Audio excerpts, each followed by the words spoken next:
Yo! Welcome to a oddly delayed Simon Miller's Pro Wrestling show. Thank you very much for joining me. I don't know whether you know a lot about YouTube or if you don't, but today I got told, as I was trying to log in for the last, 10 minutes, there were too many requests. I don't know what that means, but thankfully we managed to get around it. Never had that before. The internet and YouTube and live streaming is just a funny old thing all around. But it doesn't matter. We made it. We're through. Like I say, welcome to Simon Miller's Pro Wrestling Show. Thank you very much for joining me. If you're live on YouTube, I appreciate it. If you're listening on the podcast and the audio, I appreciate it. I just appreciate you in general. What do we need to pimp out? Patreon.com/SimonMiller316. That's how you can support the show should you so wish. SimonMiller.BigCartel.com. Get yourself some wrestling merchandise for the Christmas holiday period. And if you are live on YouTube as well and you want to have a question, you got a statement, you want to steer the podcast in a certain direction, you can by using the super chat. It's another way to support the show. Another reason I'm able to do this is because of the awesome support I get from you guys. It's Thursday morning, which means the Wednesday Night Wars have moved forth onto another week. Everyone's moaning about it. Everyone's getting worried. Everyone's, I get it. I get it these days. I think people have already kind of drawn their line in the sand. And if they, if they're going to, it doesn't even matter right now. That's my point. It doesn't matter what NXT does. Doesn't matter what AEW does. People have already made their mind up before the show has even begun. It's kind of crazy. And the explosion started early this week, right? Because either TNT or AEW, I don't know who makes their commercials, they ran an advert saying, had all these quotes, like you see in any multimedia advert, and it was like, NXT is rubbish compared to AEW. AEW is the best. Dynamite. And I don't mind stuff like that. Like we do it in politics. We do it. Most things do that. There's very much a war culture when it comes to this stuff. But then it kind of spilled over into this week's episode of Dynamite, where they really doubled down on this whole we're going to flip off the competition. Some of it I liked, and some of it I thought was a bit unnecessary. Like the Cody line about the botched crossroads, I thought that was fine. I thought that was okay, because that was just kind of one and done. It was a nice land, proper insider baseball, where you can accept it and understand it if you want, or you want to ignore it, you can do that too. But the reason that sparked the conversation today is that, we also had the shot of Britt Baker basically recreating everything she did in NXT. If you don't know, during NXT TakeOver War Games, Britt Baker is Adam Cole's girlfriend. And after Tommaso Ciampa tried to kill Adam Cole, we cut to Britt Baker in the crowd. She looked shocked, as I think most of us did. And Mauro Ranallo, named her as Britt Baker. Obviously didn't say AEW superstar, but she is an AEW wrestler. And yeah, I had a lot of people tweeting me about it, and I kind of sat there and I watched it and I let my opinions run through me. And really, I kind of thought that it was unnecessary. I don't mind. Like I say, the Cody line was fine. Even like Chris Jericho bringing back the list. Some people kind of tied that in. I don't. Chris Jericho's been doing lists since, 98? When he had the list of 1004 holds. So I just think it's a nice throwback. But yeah, I know that the Britt Baker thing happened in an advert, I think. It's very difficult. When you watch it on Fight, you don't get adverts and so on and so forth. But I try and catch clips of it on TNT, so I get the TV experience. So I try and do both. But I think my big thing with it is, I understand, it's not like it was name-checked. It wasn't a big deal on the show or anything like that. But right now, with the amount of people we have on AEW and the amount of stories we're trying to tell and the evolution we're trying to go through, I just think you should book angles and book stories to get your product going in the direction that you want, and not, I don't even think you need to worry about what anyone else is doing. Like, I mean, I don't watch NXT until the weekend usually, but I don't think they're taking too many shots at AEW now. Maybe they have been and I just haven't seen them. But as soon as it happened, it just made me think about NXT. And I'm like, well, now I'm thinking about the competition. I didn't think it was kind of cute, I guess. I know it caused a storm on the internet. Social media loved it. But I kind of feel like social media is already in love with All Elite Wrestling, mostly. Obviously, it goes both ways. And I just don't think I have. I mean, some people will love it because it depends on your allegiances. But I just don't have. I don't have an allegiance to either brand. I have an allegiance to wrestling, which I know makes me sound like a massive nerd. But it's true. I want WWE to do well. AEW, I just want wrestling to do well. So when people do start taking pot shots, I don't want to tie into politics, right? I don't think anybody comes here to listen to me talk about politics. But one of my biggest pet peeves in politics is when it becomes less about the issues and more about taking shots at the other person. And I know that's what 90% of elections and campaigning is. Doesn't mean I have to like it, and I don't. And it's not the same on an entertainment level, but I just don't. I just don't like it. I just don't think they need to worry about each other. that they can do behind the scenes. And I love the ratings war. I think it's fun. I think it's something to look forward to on a Thursday. I even like seeing what Raw did. I think Raw was a 2.2 this week. They dropped like 600,000 viewers from hour 1 to hour 3. But it doesn't affect my enjoyment of the show. It doesn't affect how I feel about the company. It's just, it's just a fun thing to be involved with if you're a fan. And if you want to ignore those things entirely, you can.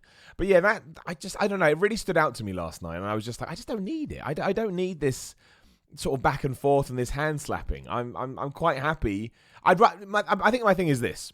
I like Dynamite. I thought it was great. I thought it was very easy to watch. But there, as you'll see, ups and downs in about, an hour or so. There were numerous things on it where I was like, well, that doesn't, for me, and everybody's different, my opinions, that didn't really click for me, and maybe we could have done this, and maybe we could have tried that. And I think maybe we could put more effort into thinking about our storylines, AEW storylines, as opposed to, let's have a funny shot with Britt Baker. And again, it came and went so fast, right? It came and went so fast. It wasn't a big deal. But it got the conversation in my head, especially when people on social media started chatting about it. Ibenai in the super chat. Nice to see you again. Ibenai just says, bald assholes forever, lol, hand on heart. Damn right, bald assholes forever. I'm always going to be bald now. Think of that. I'm never going to have hair again. I don't know whether people are watchers of the BBC, but they have a documentary at the moment with Elton John. And obviously the long-standing rumour was that Elton John wore a wig. And he actually discusses that in that documentary. And I just found it fascinating to watch Elton John, a man that is known throughout the world, has been smashing it for 50 years, 60 probably, about 50. And yeah, he talks about how he wears a wig, doesn't like being bald. And I understand Elton, I get it. I didn't like being bald at first, but now I've kind of embraced it. Well, I don't even think about my hair. We've done this video. We don't need to do it again. But thank you, Ivan. I appreciate it. And thank you to Geek Out Nation, who's also put in the super chat. Does taking shots remind you of bad WCW? Well, no, but yes, which is a rubbish answer. But that's the problem. When you start doing stuff like that, along with some other bits and bobs, you do start thinking, I love WCW, but you don't want to fall into the I just don't need it. I just don't. That's the side of the fence that I fell down on. Again, because, a more prevalent issue that I think we should focus on, and please let me know in the chat if you agree. We've got 3 groups at the moment. We've got the Dark Order, we've got the Butcher and the Blade and the Bunny, and we've got the Nightmare Collective. And when I was done watching Dynamite this morning, I was like, wait a minute, they're the same group. They're all cult groups, and they're all there trying to prey on the weak, and so at least they have this steampunk evil vibe to them. Now, the Dark Order kind of get a free pass, because I think, officials realised they needed to do something with them, and I think the vignettes and the videos rock. I really, really do. I think it's given them an edge, I think it's given them an identity, and I finally understand what their purpose is. But then, straight after that, you had the Nightmare Collective also trying to recruit people, and then the Bunny and the Blade and the Bunny, whatever they're called, Butcher, they had the same vibe to them as well. And I was like, should we not push 2 of these together? Like, at first I thought the Butcher and the Blade and the Bunny were going to be part of MJF and Wardlow's crew. Now that doesn't seem the case. Maybe Marty Scurll is going to get involved with there. I've kind of hinted at that, but we don't know. His contract's up soon. His thing's up, actually. He is working Ring of Honor Final Battle. And so it was stuff like that I thought maybe we could do, because WWE, AEW did a much better job this week in terms of variety and storytelling. Like, I thought Chris Statlander versus Shida was great, because they let me know that Shida's the number 1 contender. They let me know that Statlander's just signed a contract, and if she gets to win here, that's going to be massive for her career. So when she gets the upset win, I'm like, oh my gosh, what does this mean? And then 30 seconds later, we've got this is the other thing, we've got some random person coming out of the crowd who I don't know is a wrestler. I don't know all the wrestlers. I don't know what their association with the company is, which was exactly the same as last week with the Blade and the Butcher and the Bunny. And I'm sat there going, I don't understand. I don't understand what's going on. And then we have a shot of Britt Baker, and I'm like, maybe we could have just, put more emphasis on our own stories than doing that. That's just where I came down on it. Shelby Lynn in the super chat. Thank you, Shelby. Always appreciate it. Hand on the heart for you. The more either companies mention each other, the more it makes me feel like this is the world's biggest work. That and Britt Baker being shown on WWE TV. Yeah, I know what you mean. I certainly see where you're coming from. I don't think it is. Obviously, there's, you can go and find company listings and things like that. But it does blur the lines a lot. And I don't think it was too much. But I just don't need it. I just don't need it. When I watch AEW, I'm watching AEW. When I'm watching WWE, I'm watching WWE. I'm also a positive guy. I was listening to bizarre one, but I was listening to a radio show last night that I listened to a lot, and they had a guest host on because the usual host couldn't do it. And he was so positive, and he was so responsive to sort of any negative feedback that he got. It made me like him more. And he wasn't saying or doing anything amazing, but because of that, I warmed to him. And I kind of view that with my wrestling as well. Like, if you really shine the product on yourself and do a good job and make me feel good, I'll like it. When you're doing sort of... And it's also the thing where, I had a friend of mine who watches AEW. He's a very casual fan. He didn't know about the Britt Baker stuff. So he just messaged me going, what's all this nonsense on social media? And I think that becomes distracting. I think that's my point. I think it can cause a distraction sometimes. And we don't want that, especially because this week, we talked about ratings earlier, ratings are going to be really interesting this week. They really, really are. Like, last week, I think NXT did 850 and AEW did something like 650, which was more of a drop than people were expecting. Obviously, it was Thanksgiving and all of network TV was hurt. But you want to, if that happened again this week, there would be a lot of eyebrows raised and people are like, oh, what does that mean? And I hope they smash 1 million again, and I hope NXT do too. Anyway, that's my point. I don't want to go too much on a tangent here. I just think that sometimes it's good to stay introverted as opposed to go looking for not for trouble. That's a bit much, but whatever they were trying to do. Shout out to Hans Joachim Mayer in the super chat. Just threw some money in there. Thanks, Hans. I promise it will go right back into funding all my projects. And Carl Martin in the super chat says, the most underrated man on YouTube. Keep up the good work, Simon. Thanks, Carl. I appreciate that. I'll be underrated because there's always the underrated ones you don't see coming. And then smash, bam, grab. You move on to what's ever next. So thank you, Carl. I appreciate that. I will take my underdog status and I will try and achieve, much like Daniel Bryan achieved at WrestleMania 30. That's my new goal.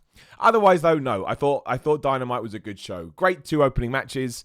It's AEW wrestling, but as I always say, if you haven't got that by now, that's on you more than them. The Young Bucks and Dustin Rhodes taking on Sammy Guevara and Proud and the Powerful. Just fun.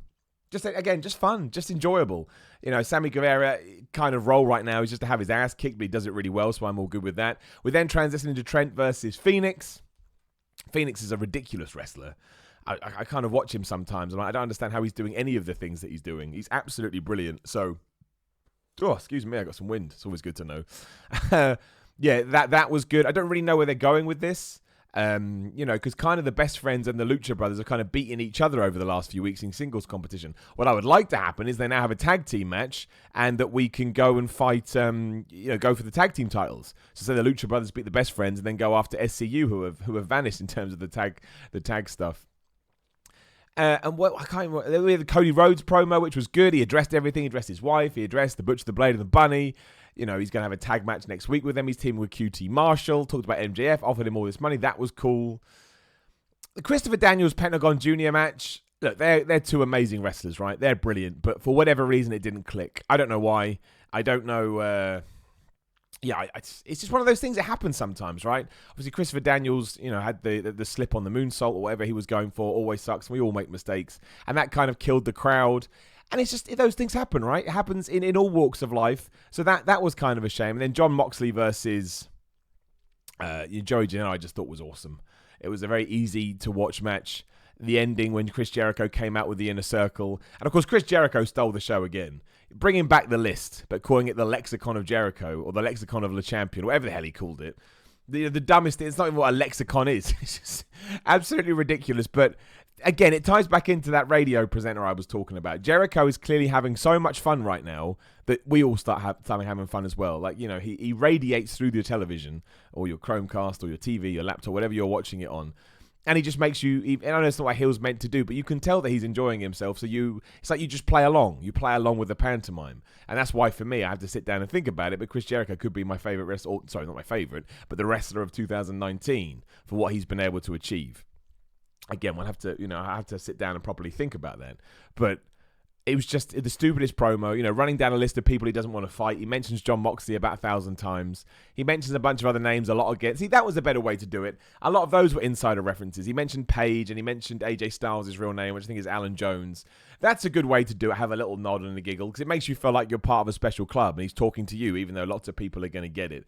So yeah, just the whole thing was awesome. And then Luchasaurus comes out and does the Raw promo like he's going to talk like a dinosaur and then goes, "Are you stupid? I don't talk like that." Just great. Just genuinely well put together all around. And I think Chris Jericho, he's 100% right as the champion. He's going to be fighting Jungle Boy in a couple of weeks after those two got into it. So he's put Darby Allin over. He's put Scorpio Sky over. He's now probably going to put Jungle Boy over. And if it's going to be a 10-minute time limit match, which is what it sounds like, you can have an angle where Jungle Boy lasts 10 minutes with Chris Jericho. Then they have a non-title match. Jungle Boy wins again. Then when it comes to the title match, Chris Jericho wins and retains his belt. And that is only going to do all the good in the world for Jungle Boy. And Chris Jericho has made it very clear in interviews that that's what he wants to do. He wants to ensure that AEW has a bright future by making new stars. And he's going out of his way to do it without sacrificing whatever Chris Jericho is in 2019. He's absolutely brilliant. And I'm not the biggest Chris Jericho fan. I don't mean that in a bad way, but I mean back during the Attitude Era, it's just, I've talked about this before, you just have a certain vibe and a certain inclination towards certain wrestlers. He was never my guy. Always looked forward to his matches, knew he was talented, but I was more of a Matt Hardy guy, obviously a Steve Austin guy, a Rock guy. I was more interested on those because some people loved Y2J, right? He was their favorite. So even outside of all of that, you can't help but look at Jericho and just be like, this guy's the best. He's the best.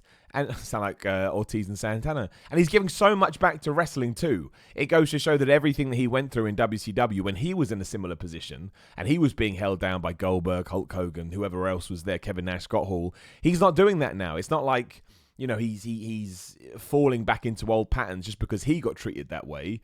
He's doing the opposite. He's trying to be better in order to help the company that hired him. It's just good all around. Shelby Lynn in the super chat says, did you see Keith Lee pop up behind Balor on NXT? No, I haven't seen NXT yet. I live in Britain, so I won't be able to see it till later on today. Or over the weekend is usually when I get to it. But I heard it was a good show, and I heard that, they may be building between Finn Balor and Keith Lee, which will be interesting. I think, again, I've loved Keith Lee for ages, and the fact he's now finally getting his due in NXT makes me incredibly happy. I think he'll smash it. I think he's one of the best people they have on that roster because he's different. Nick C in the Super Chat says, having breakfast before our lovely chat. See you soon. That's right. Nick is coming on the podcast today. We're going to record that for audio, and I'll put it up on YouTube too. You can do that as well. Again, patreon.com/Simon Miller 316. You are able to come on a podcast and guest with me. Aaron also says in the super chat, people forget NXT has been around longer than AEW. I mean, that is a factual statement, Aaron. I'm not sure. I'm not sure what your point is. I don't think that's an argument anymore. I did a few weeks ago, but I feel like now, 10 weeks into Dynamite? I mean, they're still allowed to have teething issues, of course. But I think we've been through a pay-per-view cycle now. We don't have another pay-per-view till February. I can't really think, aside from introducing characters, because that does take a long time, I can't really think of anything that AEW can't compete with NXT on just because of a time difference. Could be wrong, and I will treat them differently because they're both different companies, and they're certainly not like for like at the moment. But every week that goes past, I do think that we move away. We move away from that being not a valid criticism because it is. But you can't keep saying, oh, well, they're new. Well, they're new. Because they get less and less new every week. Like, there was massive audio issues last night on TNT. I watched it on Fight, so I didn't get them.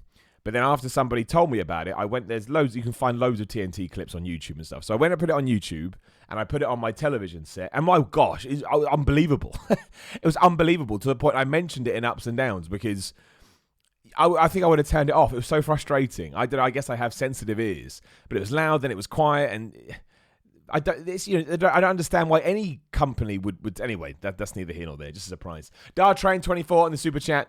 Watched your mental health video yesterday. My brother passed on this weekend, and my body wouldn't let me go to work yesterday. Thank you and Jules at What Culture for making mental health a conversation. My word, my friend.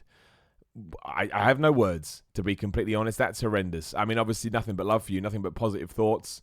I can't even imagine what that's, I'm not even going to pretend I know what that's like to go through because I don't. I'm very lucky in that sense. Yeah, give yourself time, man. If you don't want to go to work, don't go to work. You don't want to see anyone. When you try and see someone, just make sure you're vocal. Again, I'm not a pro at this. If my mental health vid helped at all, then that's great. But yeah, give yourself some time. Those things don't. They need to be treated like any other thing in your life, right? You have to process them, you have to accept them, you have to move on from them, and that, like I say, it takes time. So nothing but love for you, my friend, and I hope you're doing all right. And there are a few things worse, right? There are a few things worse, but you will get to a point where you're not necessarily okay with it, but you'll start to feel better. That's just how the human body works. And again, make sure you keep talking to people, no matter who it is, friends, family, counselor, doctor. There's nothing wrong with feeling like crap. Absolutely not. Damn Lemley, moving on the super chat, says, I love what Jericho is doing. Absolutely. Again, Jericho is... I look forward to his segments on the show. And I think, I don't... No, it's true. I think the Firefly Funhouse has kind of jumped the shark a little bit, but it reminds me when I would watch either Raw or SmackDown, and I would be excited to see what WWE was going to do. That's how I feel about Chris Jericho. As soon as I hear his theme music, I kind of get a bit more comfortable in my chair. I'm like, here we go. It's time for Jericho. That rhymes. He's great. He's just great, and he's having fun. And he has an ego on him, but it's not an ego... Again, it's not an ego that is, oh, I'm better than this person, or I can't lose to this person. I think his ego is, I'm a great wrestler. And being a great wrestler is building stars and putting people over and being able to have a great match. He has his ego is different to the traditional wrestling ego. Again, I think he's the best wrestler of 2019. We will do that podcast. I mean, other people in that bracket, you could probably make an argument for Bray Wyatt in terms of his character development. I mean, I don't necessarily think I would agree, but from a character standpoint, there was that good 3-4 month period where he was above and away anybody else. AJ Styles always gets in the conversation for me because he doesn't have bad matches. Even his subpar matches are still brilliant. And Okada has to be in there. Kenny Omega, probably not because this year wasn't as good as last year's. Pac could be an argument if you've been watching Dragon Gate. There'll be someone obvious that I'm missing here that hasn't come to mind at all as my brain scurries through. Tanahashi, there's an argument there given his age and his injuries and what he's been able to do. Will Ospreay has got to be in there. I mean, there's loads. There's absolutely loads. But yeah, so that's Dynamite. It wasn't the best episode I've seen, but I still think it was good. I'm still invested. I'm really invested in the Cody stuff, the Young Buck stuff, the Inner Circle I think are awesome. Confused about these three. They're all cults. That's what I don't get. We have 3 cults trying to recruit people, but they're not working together.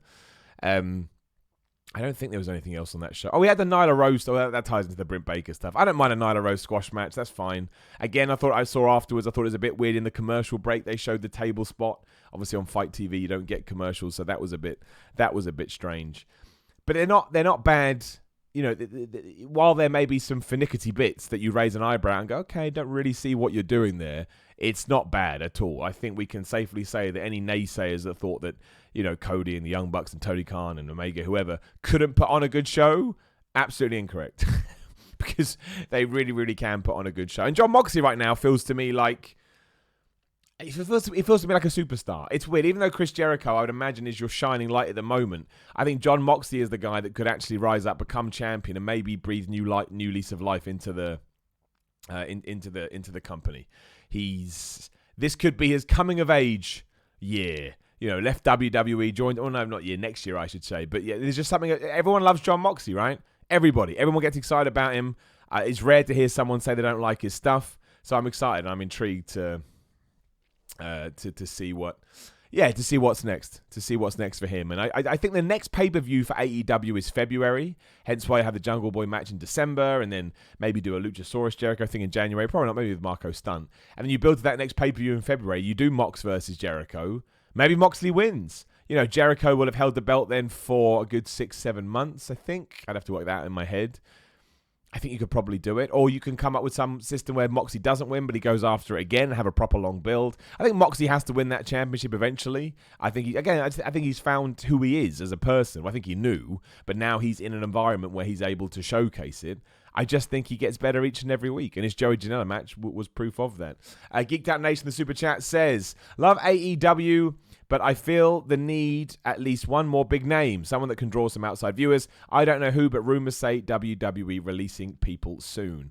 I don't think you want to take in too many WWE releases, if that's true, because then you do start feeling like budget WWE. I also think maybe we need to stop putting people in AEW at the moment. I mean, think of the guys we don't see on the show. Kip Sabian, Jack Evans, and Helical, however you pronounce it. People get mad when I get it wrong. Jimmy Havoc. It's good that AEW Dark is there because Brandon Cutler, because these people turn up on that instead. Private Party, the roster is pretty stacked.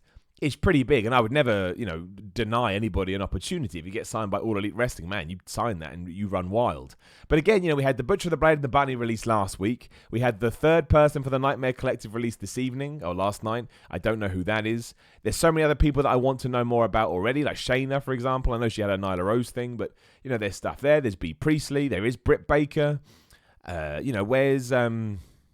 Where's Riho, the women's champion? Haven't seen her for a while. It's almost like there isn't enough time in 2 hours. So trying to put somebody else on the show, I don't, especially, if a big name comes up, then yeah, you should. But I think what's more important is to try and make the guys that you've got and clearly are invested in stars. So Jungle Boy needs to be a star. Luchasaurus needs to become a star. Darby Allin needs to become a star.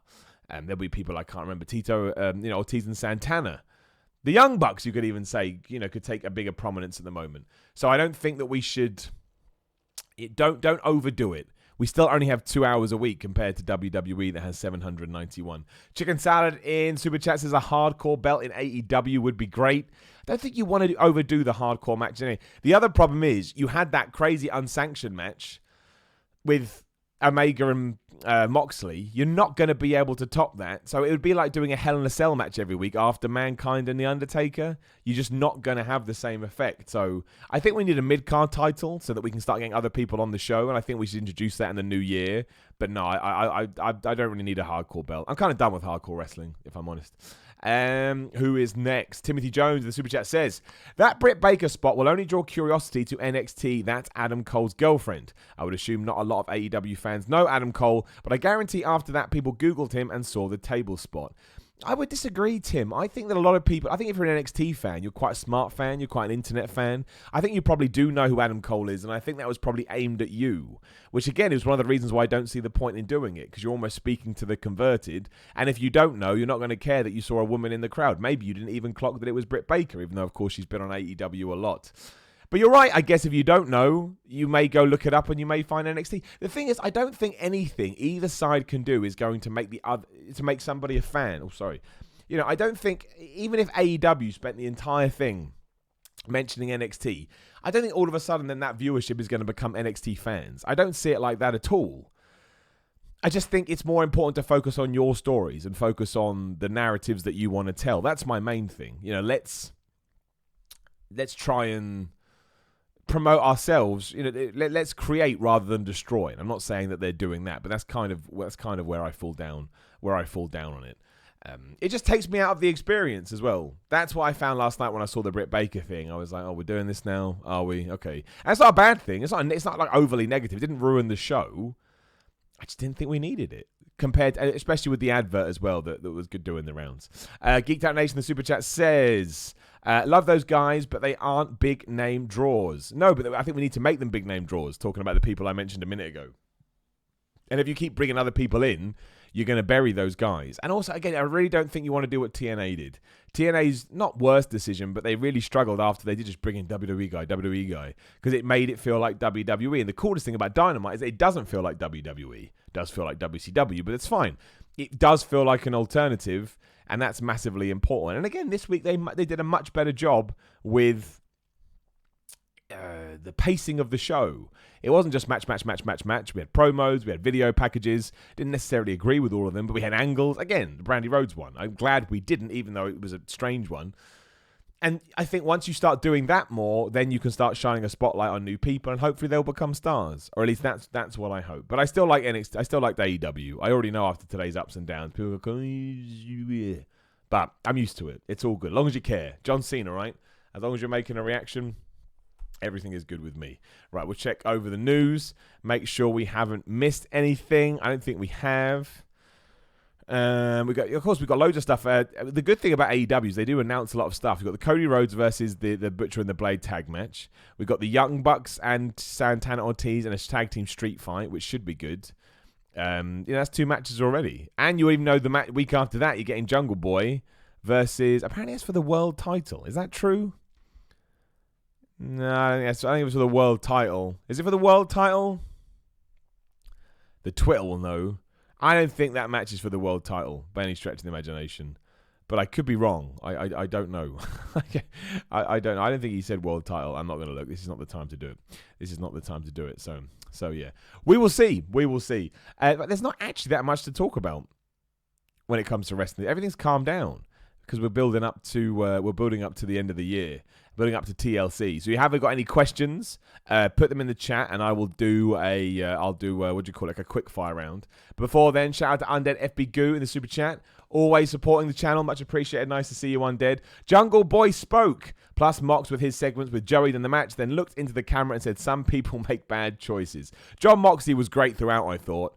Yeah, the promo with Joey Janela when Joey Janela was like, you're going to have to kill me, John Moxley. And he walks in, shrugs his shoulders and went, kids. Just great.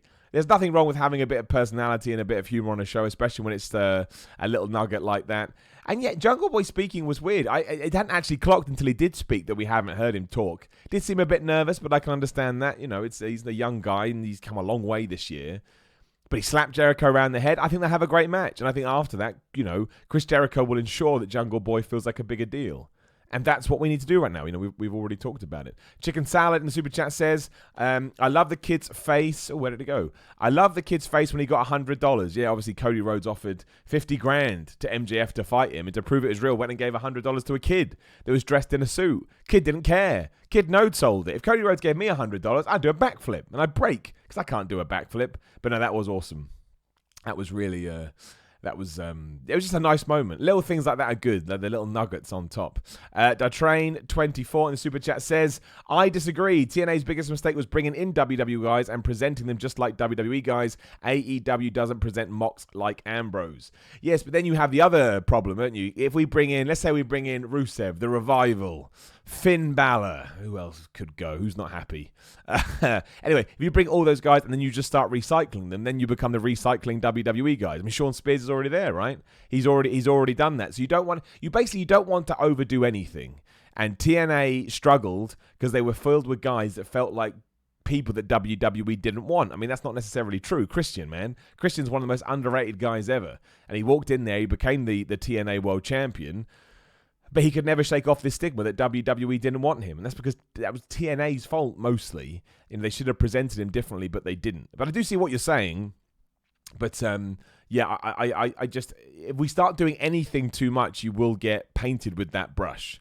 And to me, honestly, the guys that I would try and bring in for WWE, the realistic ones, if a Finn Balor became available, yes. The Revival, yes, because that feud will blow up the internet. A Rusev, obviously, I'm biased. A Cesaro... They'll be okay, but outside of that, I don't think you want to do... Look, if everyone gets a job, I'm not going to bemoan it. Good for them. But that's just my gut feeling. I think they should do their own thing. They've got a great roster. They've got a great roster. You don't need to overpack it to the point people can't get on TV. Geeked Out Nation, the Super Chat says, example would be Rusev. Could you imagine him in AEW? Yeah, I could. But there's no guarantee that he walks in there and becomes a superstar. We don't know what's going to happen. Like, look at Hulk Hogan in WCW. Obviously a massive game changer at the time. But after a couple of years, people were like, nah, we don't care about you anymore, Hulk Hogan. That's why he had to change. So you can never count for anything. And of course, I'd like to see Rusev treated, well, not being in adultery storylines. But... again, nothing is guaranteed. Nothing is guaranteed.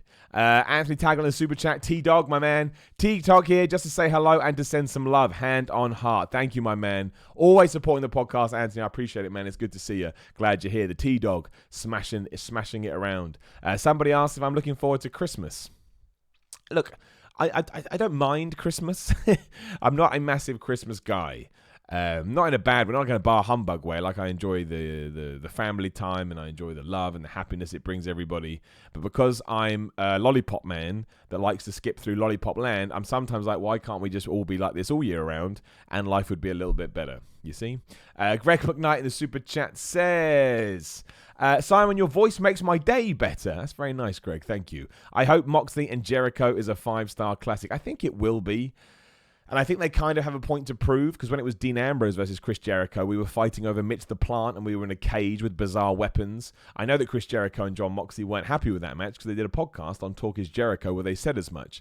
So I can imagine that with the freedom they're going to get in All Elite Wrestling, they probably got bee in their bonnet, chip on their shoulder, all those cliches that they want to go and prove that they can do more. So I think it will be good, Greg. And thank you very much for the compliment too. My voice has been...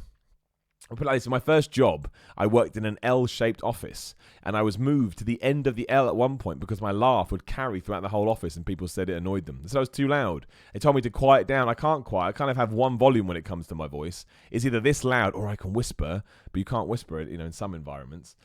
So it's good to know that it's turned around. I've turned the ship around. So I will take that. Yeah, someone mentioned it. I did see the signs on AEW for ups and downs last night. You have no idea how pleased and happy it makes me. I know I've said this before, but it's the best. It's the absolute best. If you had told me when I was a kid, if you told me as a kid at this, in the year 2019, you'll be reviewing wrestling shows. People will be taking signs to these wrestling shows. You'll also be a wrestler and you get to review wrestling for a living. I would tip my hat to them and say, well, that's a lovely pipe dream. If you're telling me the truth, I shall look forward to that day. But as I always say, I can't do it without support. I can't do it without people watching this. I can't do it without people watching ups and downs. I can't do it without people bringing the signs in the first place. So it's you, it's my audience, it's my community. You have made all this happen, and I will forever be indebted to you. And long may it continue, but you never know in this crazy YouTube land, which is why we keep our head down and we simply hope that that things go well. Because you never know. As we talk about, you never know. Much like Rusev and AEW, you just don't know. Who's buying a little bit of the bubbly for Christmas? How many did he sell? Did he say 12,000 bottles on Dynamite? That's pretty good. He's come a long way, the heel Chris Jericho, to being a guy that wouldn't even sell merchandise to now doing that. More power to him. You make your money, Chris Jericho. You absolutely smash it. Someone just says Bret Hart versus Ultimate Warrior in an Iron Man match. I don't know who wins Bret Hart versus Ultimate Warrior in an Iron Man match. I don't think the Ultimate Warrior could do an Iron Man match, to be honest. I don't think I could do one, to be fair. But I don't think that was his forte. Obviously, Bret Hart absolutely could. So, I imagine Bret Hart would win. I was reading about Bret Hart the other day. I'll never, ever forget that Vince McMahon wanted to make him a cowboy. Don't forget that. When he first came in from Stampede Wrestling, Vince McMahon's idea was to make him a cowboy and put him on a horse as he walked out to the ring. And thankfully, Bret went, well, how about we don't do that? And instead, I just teamed with Jim Neidhart as the Hart Foundation. Vince went, all right, we'll do that instead. Bret Hart, this is interesting, right? This was the craziest sort of sliding doors moment. If they had done that with Bret Hart, I don't think I would have connected with him that much. I like cowboys, but I don't think I would have enjoyed it in wrestling. And Bret Hart's the guy that got me into wrestling, so maybe I'd never got into it. And maybe I'd never be chatting to you right now, See, small little things. Stan in the super chat says, I agree that they just need to go AEW mentality needs to slow down. That just would give them a bloated WWE type roster. Yeah, no, of course I want to see people from WWE and AEW because you fanboy out. You're like, oh, I can't believe it. But I don't want to go through it again. They have so many guys there that we're still waiting to see come to fruition. I don't want to get them pushed down the pecking order even more. But I also want guys to be in places they're happy to work. So, it's a damned if you do, damned if you don't situation. But look, we'll see. The best thing is we're fans. We don't have to worry about it. We can speculate and we can fantasy book, but it's going to go in whatever direction it's going to go in. So, we will wait and see. Who would you rather wrestle, Enzo, Santino, or Ellsworth? That's not even a question. Santino Marella, 100%. I mean, I don't want to wrestle Enzo. I don't want to wrestle 100% or Ellsworth, given everything that happened there. But Santino Marella is one of the greatest comedy characters in wrestling history. You could have a ball with that. Everybody craps on comedy wrestling matches. I've done a couple. They're the best. They're the best. It puts a massive smile on your face when you can actually get that kind of reaction from a live crowd. Now, Santino Marella is an absolute gem. An absolute gem. 10 out of 10. 10 out of 10 for Santino Marella. He's awesome. He's an awesome dude. I guess I'll leave the chat open for a little bit longer if you've got any quick fire questions you want to throw in there. But yeah, there's not that much to talk about today. We just kind of had a show. AEW Dynamite this week was basically just a show, and we set up some cool stuff. But yeah, the main talking point was these swipes they keep taking at WWE. As I've said, I've laid my stall out. I'm not necessarily on board with them. I don't think they do much for me.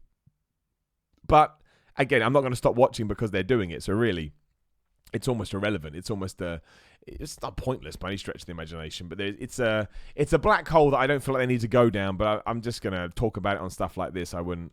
Again, my point is I don't think it's going to put me off the show. I'm just checking out wrestling news.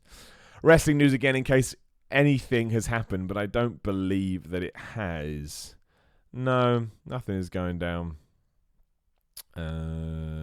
Information on WWE tryout attendees. No, I don't know any of those names. I was going to mention them if they existed, but they don't. I think that's it. Brandy Rose thing was weird, wasn't it? Brandy Rose thing was really, really, really, really weird. Simon, what is the worst move you ever have to sell? It's the worst move I ever have to sell. I don't think it's a worst move. All the moves I've had to sell so far are like proper moves. Try and think if anything hurt. I mean, the worst kind of moves when people just punch you right in the face. Because it does happen. You're still throwing hands at each other. And when somebody clocks you properly, like you almost struggle to sell because your first distinction is hit them back. And then you have to go, oh no, wait. it's a wrestling match. I don't know. Actually, I haven't updated you. I don't have any wrestling matches this weekend. I tried to get some. I couldn't. Probably not the worst thing in the world. I got a couple of niggles that I need to iron out. So I think some rest will do me good. But yeah, I will be back the following week, and we will talk about it then. But thank you to everyone that came to my shows last weekend. They were great. Seth M in the Super Chat says, but you have to admit, Rusev at least would be great in AEW. Look, I want to think that, Seth, but we don't know. That's my point. You know, I would have told you that Goldberg would be great in WWE in 2003, and he wasn't. Again, it wasn't his fault. It was the way he was booked. You just don't know. You hope that these things go the way that you want to, and you assume that Rusev, with all his talent and the freedom that AEW seems to give over WWE, would set a light under his career. Maybe it wouldn't. Maybe it's not the right fit. Maybe they wouldn't find a spot for him. Maybe he'd fade away. Like, John Moxley has proven that you can do it, but that wasn't a sure thing either. But he was clearly motivated and fired up, and it was just right place, right time, because he got to debut on the Double or Nothing pay-per-view. And I think he's great, but you just don't know. And that's why you've always got to be smart with this stuff. But I think the Young Bucks and Cody Rhodes and Tony Khan, they get that. They really get it. Timothy Jones in the Super Chat. If you were handed the option to sign with WWE or AEW, which would it be? If WWE, which brand? And who in each of the 4 shows do you want to fight? I always have the same answer to this, and I know it's no fun. But if I ever get a contract offer from WWE or AEW, all I'm going to care about is how I've managed to do this, and that I must be doing really, really well, and that I must be some kind of a success. Because, you know, getting an offer from either of those two is pretty mind-blowing when you think about it. The magnitude of it is incredible. So, you know, obviously I would search my options and search my feelings like a Jedi when it did come up, but I would be flattered, I would be humbled, and I'd be absolutely blown away. In terms of which brand do I want to be on? Well, I guess SmackDown right now because it's the biggest brand, although I think Raw would be more fun just because we've been watching it for years. And in terms of who I would fight on the 4 shows, on Raw, I would fight... Who would I fight? Oh, Rusev, obviously. My man. Can you imagine being the same with him? SmackDown, Roman Reigns, because it means you're in the top program. NXT, I'd want to fight Keith Lee because I love him. And AEW, I'd want to fight Cody Rhodes because Cody Rhodes is the best person there. I mean, they're all great, but he's my favorite. Sean Gearhorn in the Super Chat says, where the hell is Becky Lynch? It's 1 week till TLC, and she hasn't been on TV in, 3 weeks? What the fuck, WWE? Yeah, no, I can't answer that. I don't get it. She did wrestle a dark match against Kairi Sane after Raw. But yes, 2 weeks she hasn't been on Raw, not last week, not this week. Didn't turn up on NXT, which is at one point I thought she was going to do to beat up Shayna Baszler some more. Shayna Baszler hasn't turned up on the main roster. I don't know, but it is bizarre that we are a week away from TLC and we have 0 matches announced. So there's going to be, I imagine we'll get some on SmackDown. We'll get a busy Raw and SmackDown next week too. I don't understand it. We did the same for Hell in a Cell. We're doing the same for this one. I don't necessarily agree with it, but hey, that's what we do. That's what we do. It's I don't get it. I don't think it helps anything. I think we do need some matches, but I don't make the rules. And I think I don't think Becky Lynch needs to be on TV every week. Like, I think sometimes absence does make the heart grow fonder, and holding her off actually benefits. But when you do it too much, like maybe we have done now, it then goes the other way. So yes, it's a very, very, very odd situation. Where am I going? Does your neighborhood recognize you as a wrestler? And what is the weirdest thing you've heard somebody say backstage? Just my neighborhood. I don't think my neighborhood knows I'm a wrestler. I mean, if they're looking out the window at 3 a.m. when I sort of roll in from my car looking like my back's about to blow up, then yeah, they probably do. The weirdest thing I've heard backstage?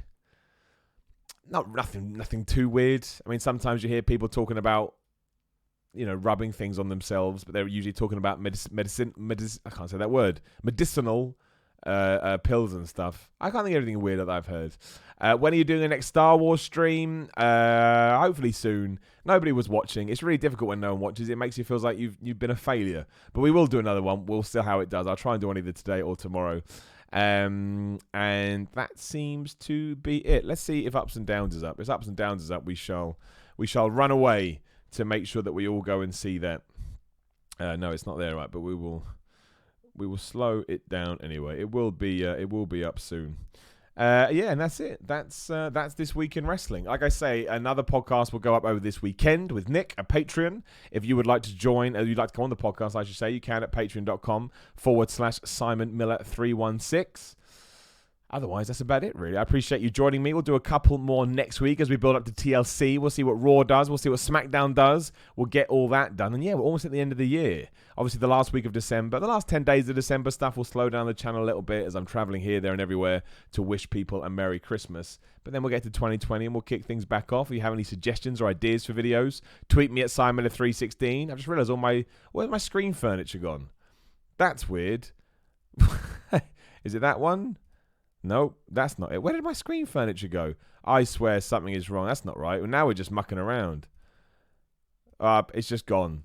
Great. Thanks a lot. There is something wrong with Streamlabs today. It's absolutely screwed me over. I can change that, though. Let's not do that. All right, I'm going to finish things off. Try and sort that out. Take care of yourself, guys. Thanks always for watching. Make sure you subscribe to the channel if you haven't already. And that's that. I love you and leave you. Now I've lost all my buttons. Everything's broken.